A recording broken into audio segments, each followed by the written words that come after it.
Chapter 7. The Pulse of Demonbirth. It looks like a pool of blood. That was Priestess's first impression. The top of the mountain stabbed up into the sky, the dawn light running like blood along the ridge. And there, below, dark as a patch of dried gore, loomed the fortress, spreading through the shadows. It was a fortress city where adventurers had gathered, built by some former king as a training ground for his royal guard. But all that was now long in the past. With the Lord of the Demons quelled, adventurers had left that dungeon behind. Mantled by the morning light, the city appeared nothing more than a ghost town, a skeleton, deserted and barren. That's what it should be anyway. Priestess shivered at the faint sense of dread that emanated from the place. She glanced at High Elf Archer, usually so stalwart and reassuring, but even her face was drawn, her long ears back. The deepest dungeon, the endless abyss, the dungeon of the dead. Once home to the Lord of the Demons, a great pit that spat forth death and pestilence. The very remains even now bared their fangs, eager to consume adventurers. No fortress, however strong, could defend against them. I see footprints, Goblin Slayer said calmly, bringing Priestess back to herself. He was crouched down, looking like always as he felt along the ground. Wolves and goblins. No question. Not going to be so easy to track, though, Dwarf Shaman said, squinting under his eyebrows and shielding his eyes with a hand as he stared at the fortress.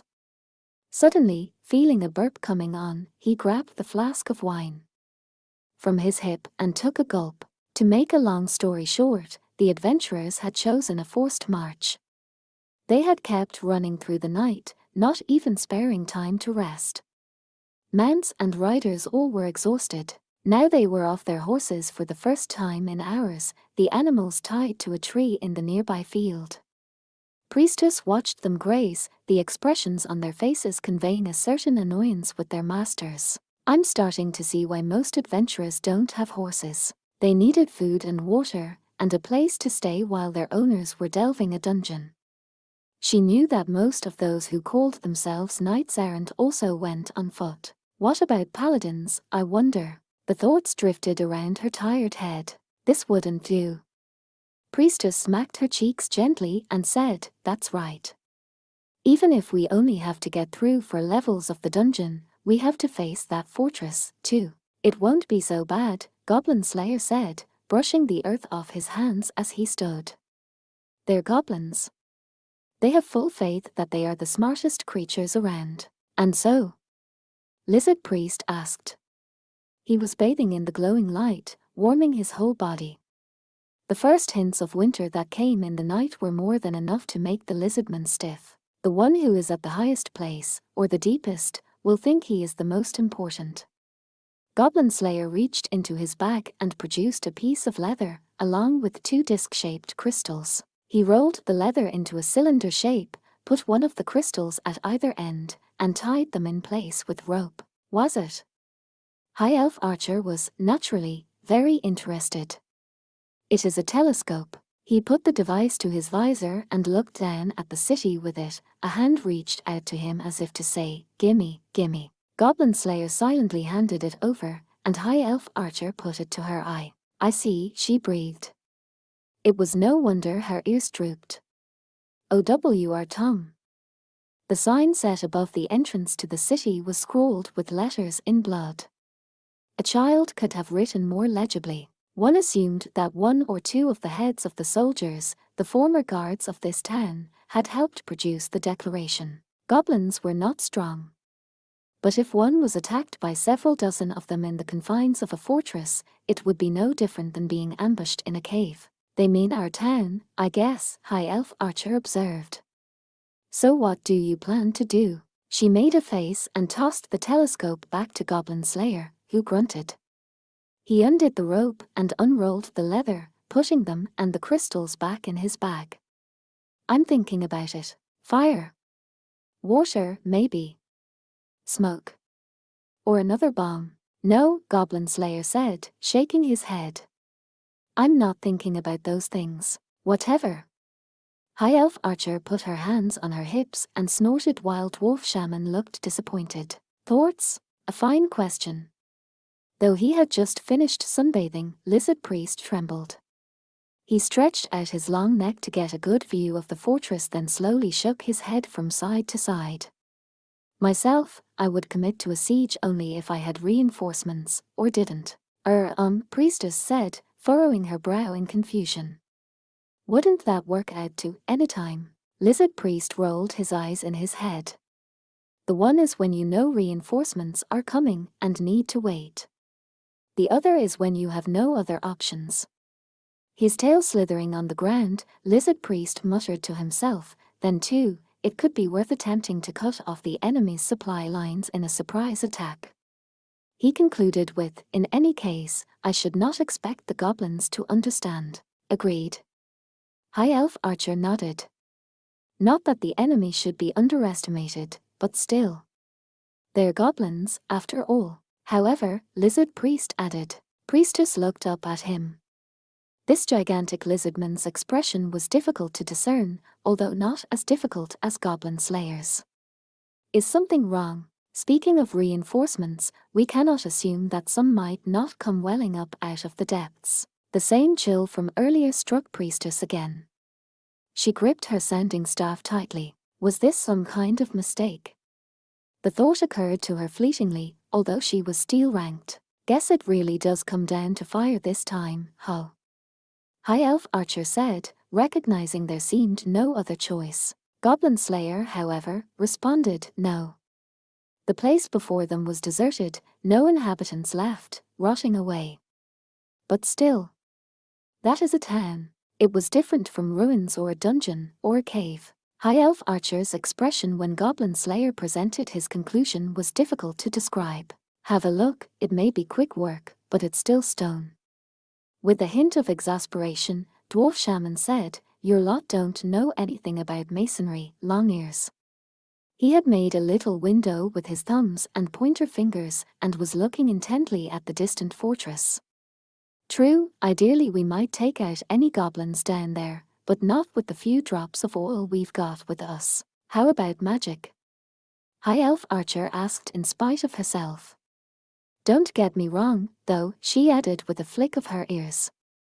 I know you dwarfs don't usually learn offensive spells. Even if I knew any, I wouldn't want to be flat out of M when we went in the dungeon. We sneak in, then. There was nothing for it but a full-out assault. At Goblin Slayer's words, everyone else nodded. So we duck in the dungeon, rescue the princess, and beat up the goblins, High Elf Archer said, drawing a circle in the air with her finger. Easy enough. I'm in. Lizard Priest made his strange palms together gesture then hissed. It is like buying a lantern at the store and going to kill the great serpent. What are you talking about? High Elf Archer said. It is a proverb. It means, roughly, that any adventure is simple if it be finished quickly, huh? It wasn't clear if High Elf Archer quite understood or not. She was already restringing her bow with spider's silk, drawing it a few times to test it out. Elves prefer to avoid releasing the string with no arrow, which was bad for the bow. Dwarf Shaman checked his catalysts, his weapons, in their own way, and said, this sounds like it's going to be a heap of trouble. But what else is new? I do not agree, Goblin Slayer said as he looked over his gloves, armor, and sword. We know what we must do. It is simple. I guess you wouldn't be you if you didn't think so, Beard Cutter. Dwarf Shaman gave Goblin Slayer a slap on the back. He tilted his head in perplexity. Heh. Priestess smiled the slightest bit at the sight. She didn't have much in the way of equipment to check over, she only clung to her sounding staff and prayed to the Earth Mother. May their adventure end safely. May the kidnapped princess be unharmed. May they all emerge uninjured, saved. If I could have but one miracle from the trade god and the god of good fortune, then perhaps she could obtain a blessing that would turn ill luck to good fortune, just once, but she didn't wish to pine for what she couldn't attain. More than anything, it was disloyal to the Earth Mother, her goddess. Priestess shook her head. She couldn't seem to focus on her prayers. It must have been from going the night without sleep. Then there's the question of whether any of the goblins might run away. Priestess put a finger to her lips and made a thoughtful millimeter sound. She thought she could feel her dull brain sparking to life in the morning light. She was thinking about the possibility that some goblin would detect the adventurers who had snuck into the dungeon. Or if the goblins had routine communications with the surface, they might send word of what was happening underground. "I've never known a goblin to be that diligent," High Elf Archer said. She is right. When Priestess saw Goblin Slayer digging through his bag, she moved faster than he did. She pulled out something she had placed at the top of her bag for just this moment. "Here." A grappling hook. The adventurer's toolkit again. Never leave home without it. Lizard Priest twirled the rope a few times, hooked it over the wall of the fortress, then grabbed hold of the dangling rope and began to climb, bracing himself with his claws. As he ascended with hardly a sound, Dwarf Shaman gave a sigh from his back. "Gracious me, Scaly. You've practically got me wanting claws here. It would not do for you to remain like unto your ancestors, the monkeys." When they reached the top of the fortification, they lay on their bellies, looking left and right. "All clear." Lizard Priest swung his tail, which hung down the exterior side of the wall, as a signal, and Goblin Slayer nodded. "We climb." "Great, me first." No sooner had she spoken than High Elf Archer practically jumped onto the rope. She shimmied up it, just as silent as Lizard Priest but without putting a foot on the wall.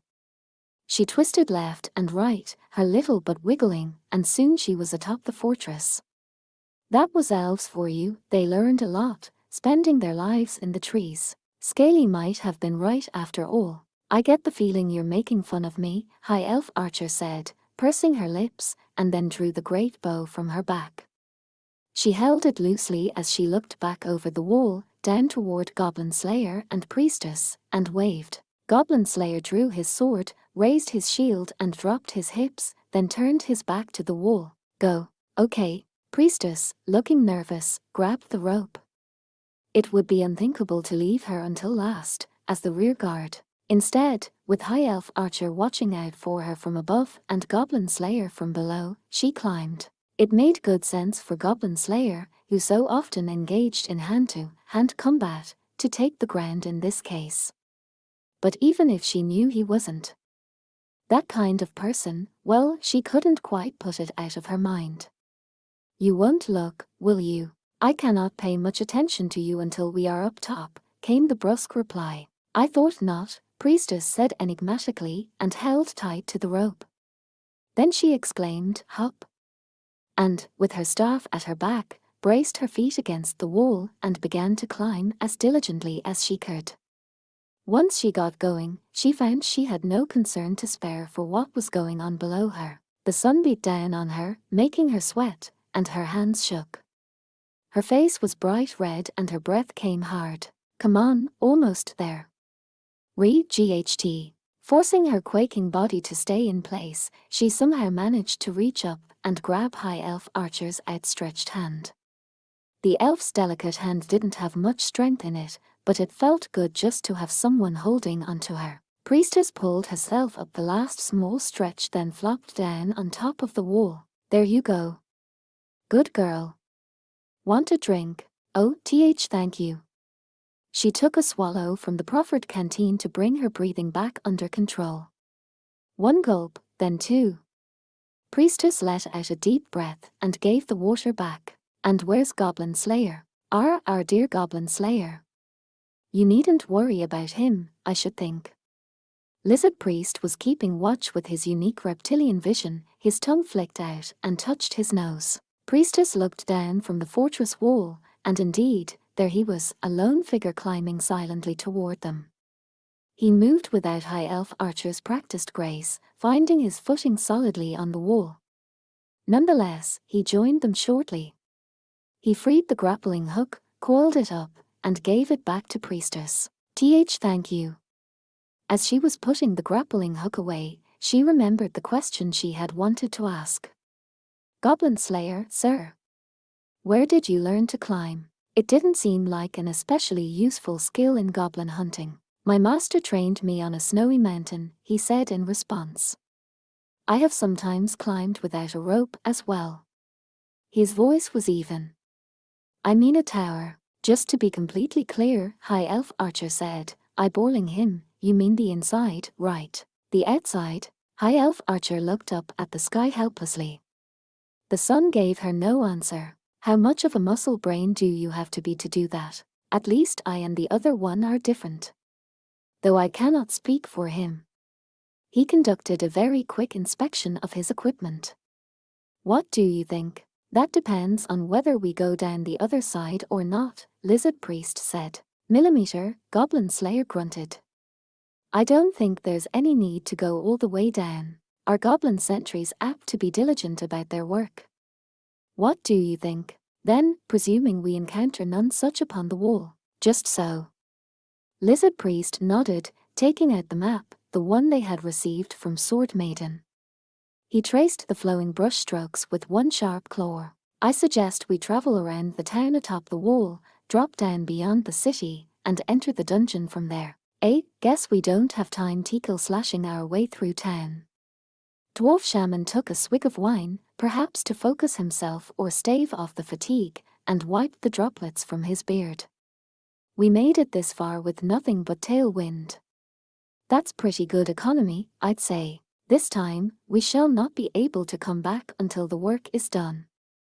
Even if we were to rest inside the labyrinth, there would surely be no guarantees they would recover enough of their mental energy to restore their miracles and spells. Hard limits on what we've got, then. Makes sense, High Elf Archer said. Still, attempt not to use magic. As little as possible, Goblin Slayer added. I'll save my miracles, Priestess responded, clutching her sounding staff to her chest and nodding seriously. He was saying that he would trust her to know when to use her miracles. Just the thought that she was being entrusted with that choice made her heart jump. I don't think there should be any need for miracles until we reach the dungeon anyway, though. Gorg, the goblin, drowsy in the middle of the night, didn't know what had happened.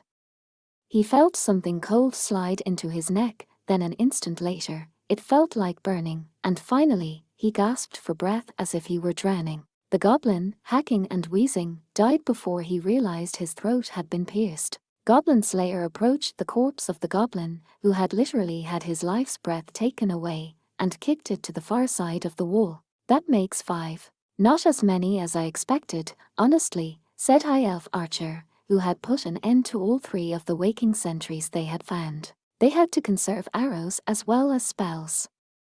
She started working the bolt free of the goblin's flesh. Then, learning from the master, she gave the body a kick over to the exterior side of the wall. Guess I'm getting used to this. Or maybe you've been spending too much time around Oakbolg. Back when they had first met, she would have given a disgusted groan at behavior like this. Well, the refusal to grumble and complain was one of the elf's virtues, or so she claimed. High Elf Archer brushed her hands together, cleaned the residual blood off the arrowhead, and put it back in her quiver. So they really must be inside, she said. Looks like it, Priestess agreed. A mass of goblins down there. Wasn't it supposed to be dragons that one found in dungeons? Priestess, feeling her emotions threatening to get out of control, shook her head. Is it about time? Millimeter, Lizard Priest nodded, looking at the map. Perhaps we should descend. His hands were clean, he hadn't taken part in the skirmish just now. But I never knew dwarfs could run so fast.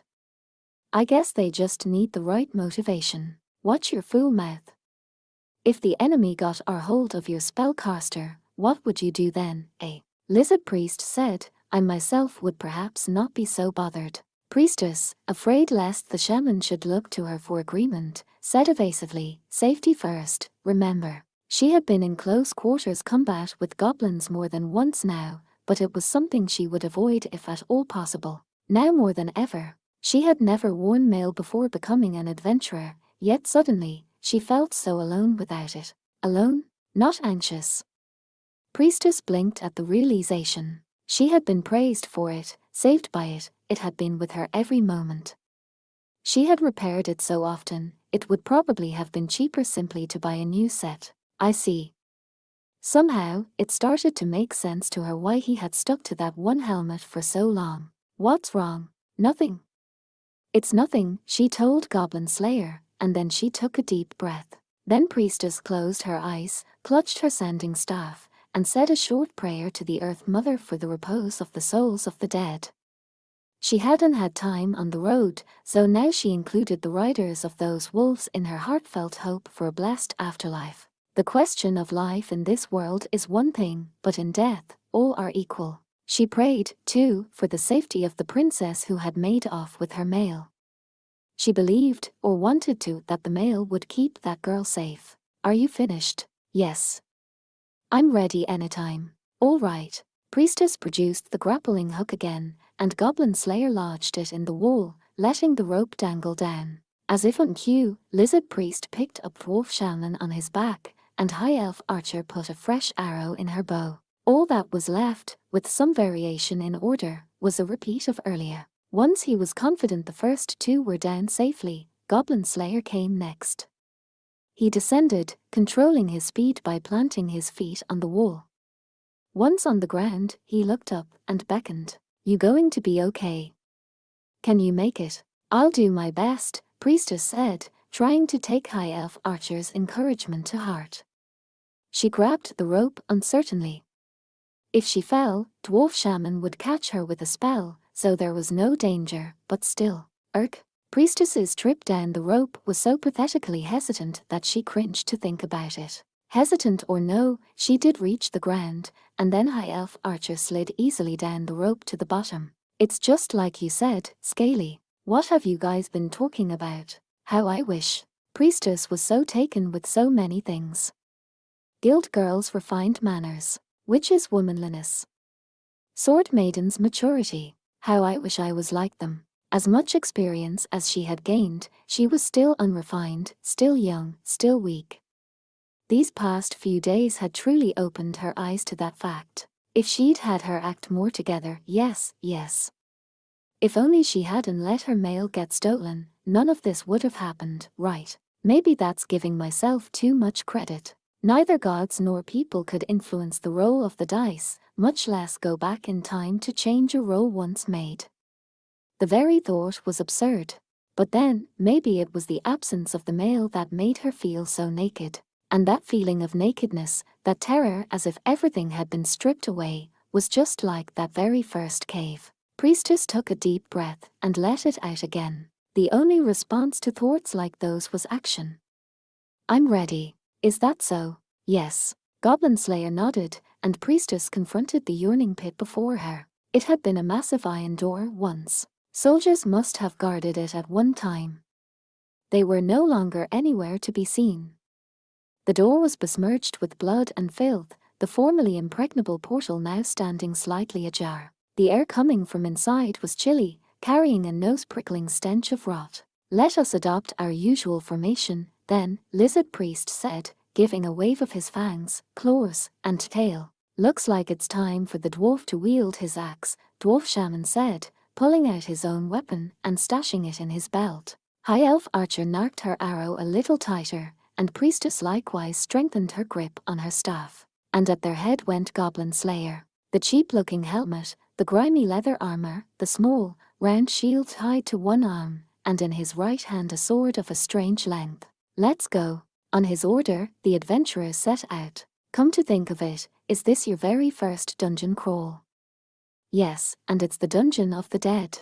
I really have the worst luck with firsts. Priestess could have wept. Goblin Slayer held a torch in his left hand to beat back the darkness, moving forward into the blank, unfathomable space. They were in a stone hallway. The architecture was precise and measured, as if constructed with malice aforethought. Priestess had been in any number of caves, some ruins, the sewers, and a fortress, but a dungeon was different from all of them. The faint illumination from the torch could show them only a short distance ahead, after which was darkness. This was no place to live, or even to conduct battle. It existed only to entrap and kill those who entered. Well, I suppose if you make it out of here, why wouldn't you find another dungeon that'll cause you any trouble? This is our first experience of such a thing, as well. We are in the same boat, as you say. Bantering but never letting down their guard, the party continued quietly through the halls. Yes, quiet. Although goblins were certainly hiding there somewhere, there was none of the raucousness of a cave full of them. And yet, there was no mistaking the sense that if the adventurers let their attention lapse for an instant, a goblin might suddenly appear in front of them. They absolutely couldn't relax, and that made it clear why a rest in a dungeon would do little to restore their energy. No wonder dungeon delving competitions had faded away among adventurers who wanted to compete with one another. Even with the Lord of the Demons gone from here, it didn't seem like a place people should be visiting, let alone spending much time in. How shall we proceed? Goblin Slayer asked, to which Lizard Priest responded by taking out the map. My personal preference would be to investigate and clear each floor individually, but no way. High Elf Archer was giving Lizard Priest the evil eye. He ignored her. There is an elevator here that will permit us direct access to the 4th floor, and I think that may be the wiser decision. I'll let you tell us where to go, then. Well and very well.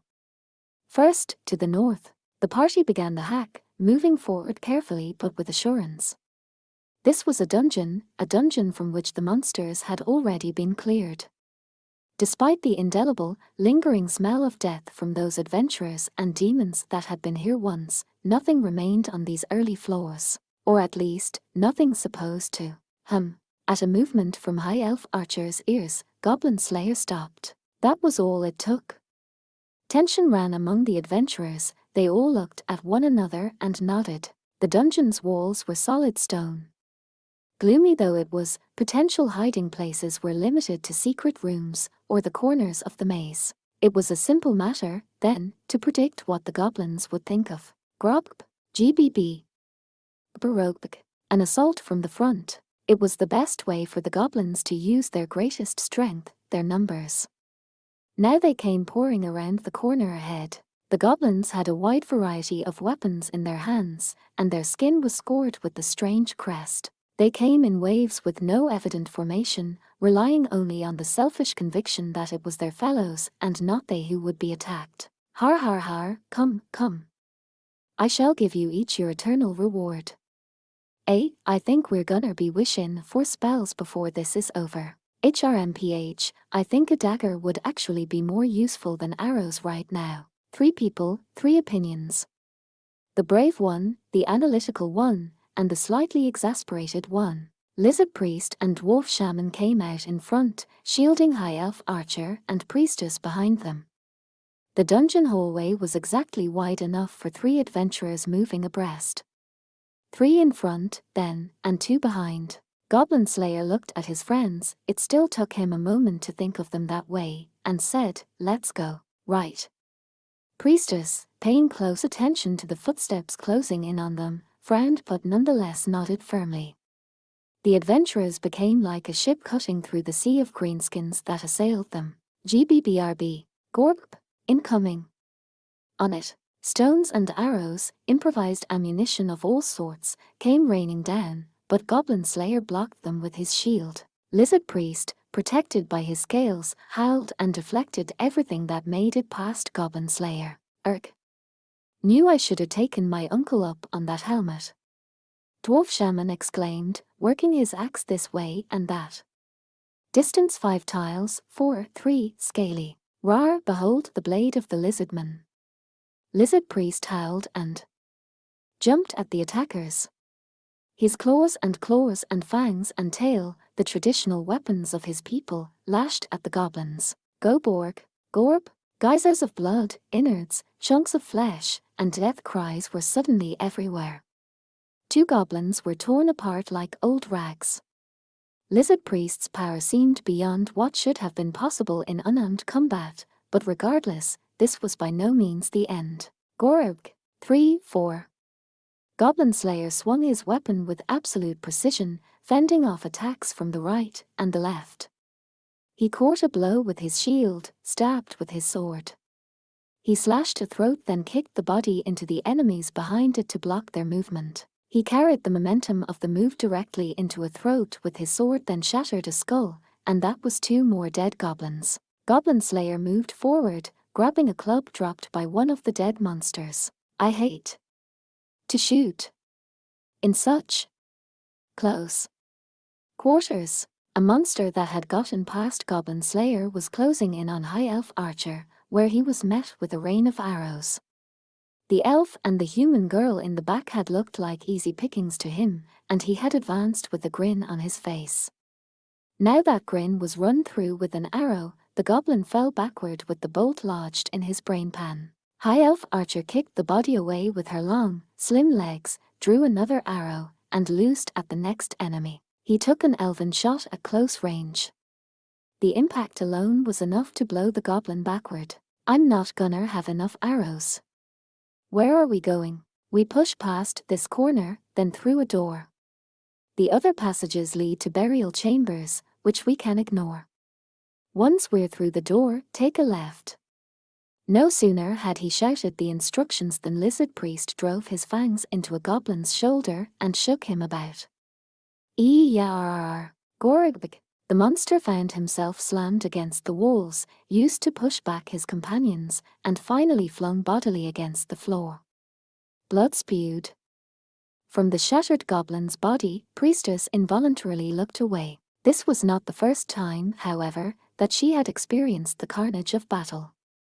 She held her sanding staff tightly in both hands, staring intently at the passageway as she said in a tight voice, "We'll keep an eye behind. Goblins might come out of the burial chambers. Sounds good. But don't go nuts back there." Dwarf Shaman called, adjusting his grip on his weapon. Exactly like we expected. Room guards in this dungeon had never come out before. In the Demon Lord's army, those who guarded the important places and those who patrolled the halls were separate. Now, though, the only ones who remained here were foolish goblins. Garogurb, Gob, Go Bogorob. They came pouncing out of the side rooms, smashing through the doors with hideous cries. This, though, was something she had known about since her very first adventure. Yar. Priestess swung her staff as hard as she could, stopping the oncoming goblins. Priestess was not strong enough to do more than stymie them for a moment, something she well understood. Defeating goblins wasn't her role. She just had to do what she could to support the strategy. Take this, Goro. One goblin paused when he received a bop on the nose from Priestess's staff, then died when he received a bash of the skull from Dwarf Shaman's axe. His brains spilled on the floor, his head split open like an overripe fruit. No need for you to take any more risks than we have to, right? Thank you.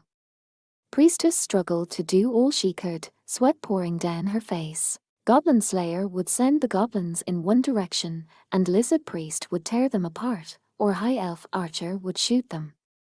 Those that came from the sides or behind found themselves corralled by Priestess and then finished off by Dwarf Shaman. The party flew through the doorway and found themselves at a crossroads. They formed a circle and charged through. Now in formation, though refusing to use spells, the adventurers' attacks became even more overwhelming. But did the goblins feel threatened? Heavens no, they were simple creatures. They were winning by strength of numbers. They, each individual goblin thought, would not die.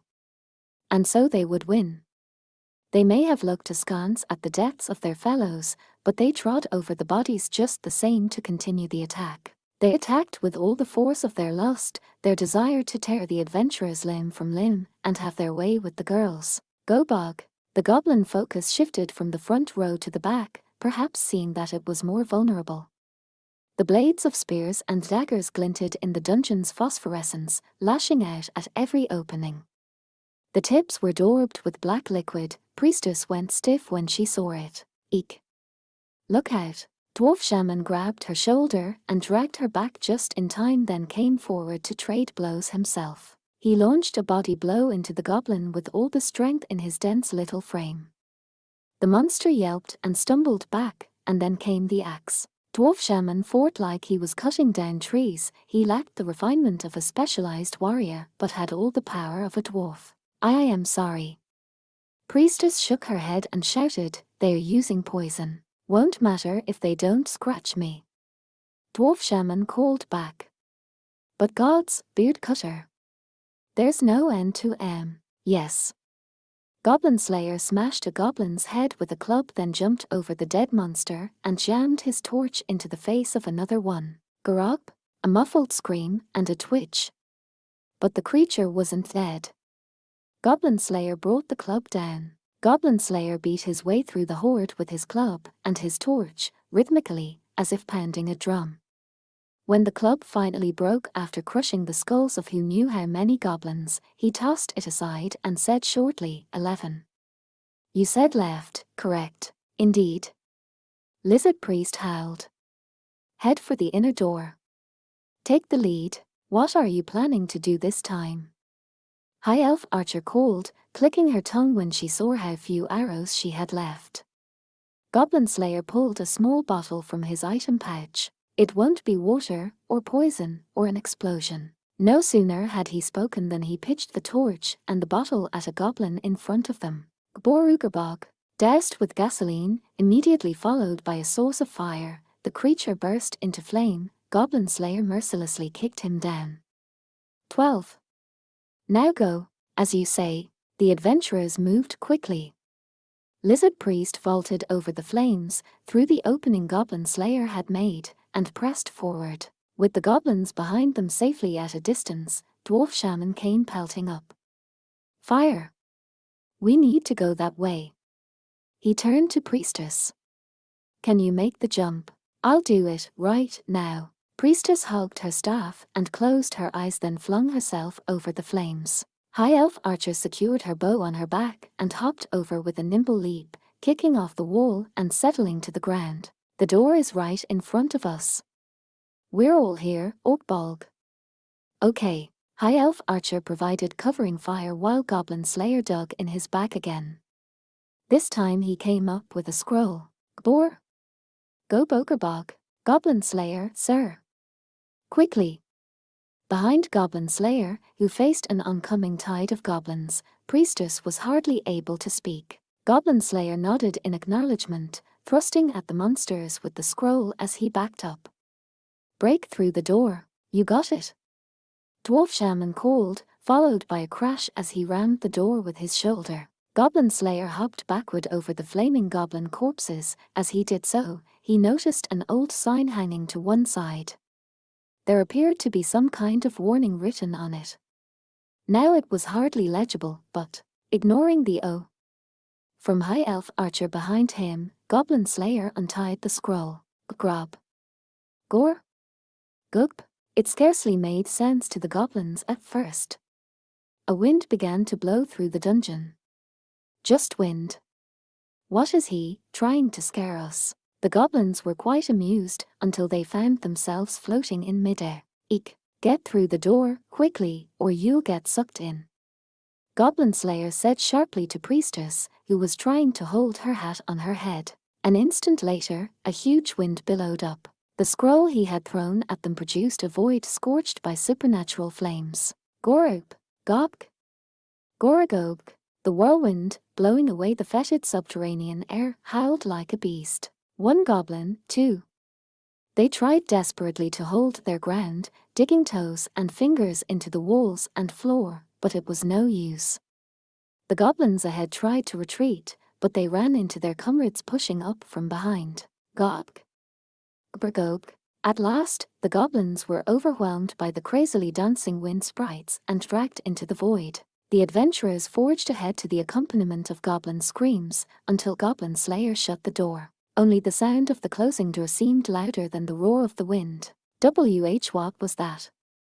High Elf Archer demanded, panting as they rushed through the darkness. It was a gate, Goblin Slayer answered, equally from the dark. Connected to a high place. A high place? High Elf Archer asked darkly. Not that him using scrolls almost at random is anything new. The sky, he said. I have heard that wind sprites fly toward the place where there are the fewest dance partners. He hadn't wanted to use an item like that at that moment, but there had been no choice. I had wanted to try it on goblins at some point. It was the perfect opportunity. So what you're saying is, somewhere in the world, at this moment, it's raining goblins. High Elf Archer heaved a sigh. If there had been a sky, she might have looked up at it. Oh, 4. Fine. I guess it's better than a flood of water. I see. And it's not like I can really complain right now. She seemed to mean that she was less exasperated with him than simply resigned. The small flap of her ears must surely have been because of a last gust of passing wind. Man, sure is dark in here, though. Even I can't see, and I'm an elf. The adventurers had fled the whirlwind through the door, and now they were in pitch blackness. They could guess that the width of the corridor and the height of the ceiling had probably not changed very much, but still, there was no hint of light. Priestess struck a flint, trying impatiently to light a torch or a lantern, but all she could get was a few sparks. When she finally gave up, the sigh she let out sounded inordinately loud. Guess we can't use fire. It seems this place is what is called a territory of darkness, or restraint, Lizard Priest said quietly. With his heat vision, he guided them along. As long as they could hear the scraping beside them, they knew his scaly hand was feeling its way along the wall. From what I saw of the map just before all the fun started, I am almost certain the elevator is ahead. Well, I hope you're more certain than almost, Dwarf Shaman said. I guess even the goblins wouldn't follow us in here. He gave a muttered expression of annoyance and could be heard to sit down heavily. Next came the noise of a stopper popping out of a bottle, and then a glug glug. Yes, there were goblins just one little door away from them, but the entire party tacitly agreed to a short break. I'm sorry. I guess I wasn't of much help. Priestess sounded dejected as she sat down, bump, on her small bottom. She had thrown herself completely into the fight, but all she had really done was swing her staff around. She couldn't use her miracles, because she was saving them. Dwarf Shaman had had to rescue her from being stabbed with a poisoned knife, and now she couldn't even strike up a flame. Those things weren't her fault, but that didn't keep her from feeling depressed about them. She felt a rough hand pat her shoulder. Don't worry about it, lass. When the back row has to resort to their weapons, that's a clear sign we're in dire straits. The dwarf laughed. It's Beardcutter who should be feeling bad about that. Indeed. It is by no means the role of a monk to wield his weapon in the service of his enemy's destruction. Lizard Priest took up the thread, sounding so serious that Priestess couldn't help but giggle. That seemed to be enough to cut through the tension. Right, she said, sounding ever so slightly more cheerful. Can just holding on be considered a role? Yes, Goblin Slayer replied. There will always be something for you to do. They all felt confident that he must be giving his usual deliberate nod, despite being rendered invisible by the darkness. And I guess it doesn't change the fact that I can't see his expression. So Priestess nodded back, feeling herself relax a bit. Okay. When the time comes, I'll do my part. And then she smiled from ear to ear, even though nobody could see it. Goblin Slayer waited for a few moments, letting everyone catch their breath, and when he judged they were ready, he said, "Let's go." The adventurers looked at one another in the dark, nodded, and then formed up and moved out. They worked their way along by feel, ignoring other doors they found, ever deeper into the dungeon. At last, on the far side of all the darkness, they saw a dim light.